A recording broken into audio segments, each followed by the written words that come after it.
ससुरा गइल रहलू है तनी ससुरे का हाल चाल बताइबो। अरे का बताए हो, काहे हो पूछा मत। अब बतावा ना। ला इतना रिक्वेस्ट करत हो तो बता देते हैं, सुना। सुनावा। अरे पहले पहले जब गईनी गवनवा, सुनत हो? सुनत है हो। अरे पहले पहले जब गईली गवनवा, और उनका लीला सुना हो। सुनावा। तमोर बाला मुआ हो सुत जान के तकारिया,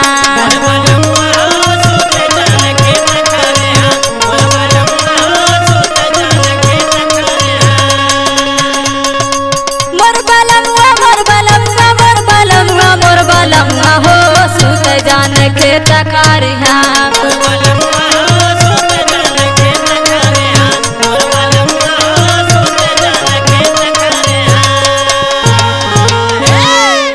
हरि कहले सुनले जाइबो जे कइने, और आगे सुना। हरि कहले सुनले आइबो जे कइने, तमोर बाला मुआ हो सूती गईन चूलिया दुआर।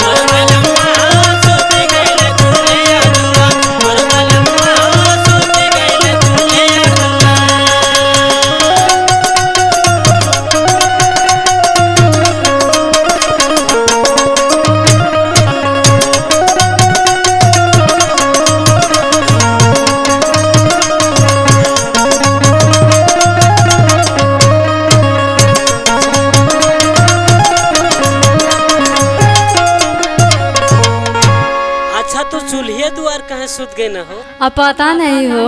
आ सुना आगे का भइल। का भइल हो? अरे होता सवेरे में राखी काढ़ गईनो, अरे होता सवेरे में राखी काढ़ गईनो। अरे हम तो डरा गई नहीं देख के उनके। सुना कैसे सुना। तमोर बाला मुआ हो मैं तो सोचो मुअल भाई बिलार,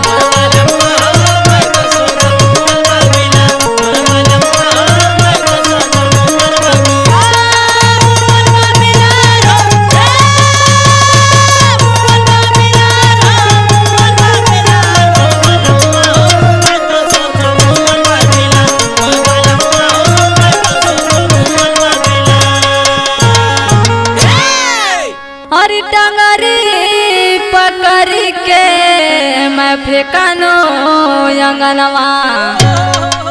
का करी जब जीव जरी तो करही के पड़ी ना। अरे टंगरी पकड़ी के मैं फेंकानो अंगनवा, तमोर बाला मुआ हो दाई दिहन दातावा चियार।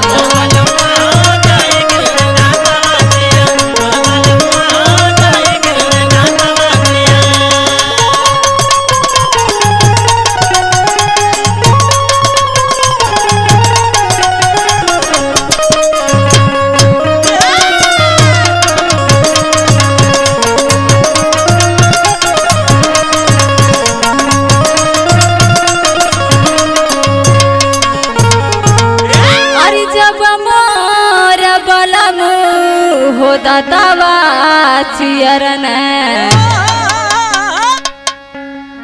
ना करे के चाहिए, लेकिन मजबूरी रहल हम कह देनी।